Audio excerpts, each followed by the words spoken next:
2050 সালে বাংলাদেশ হবে একটি উন্নত, স্মার্ট ও শক্তিশালী দেশ। তখনকার রাজনীতি হবে শান্তিপূর্ণ ও গণতান্ত্রিক, যেখানে জনগণের মতামতকে গুরুত্ব দেওয়া হবে। দেশের অর্থনীতি অনেক শক্তিশালী হবে। রপ্তানি, প্রযুক্তি, কৃষি ও সেবা খাতে আয় বাড়বে। দারিদ্র্য কমে আসবে, কর্মসংস্থান বাড়বে এবং বেকারত্ব অনেকটাই দূর হবে।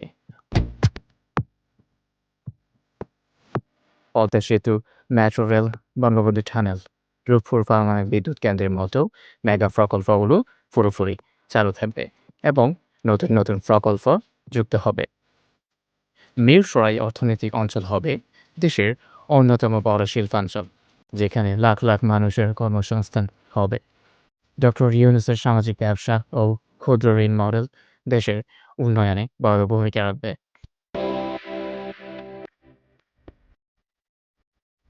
বৈদেশিক সম্পর্ক ও বাণিজ্য আরও শক্তিশালী হবে।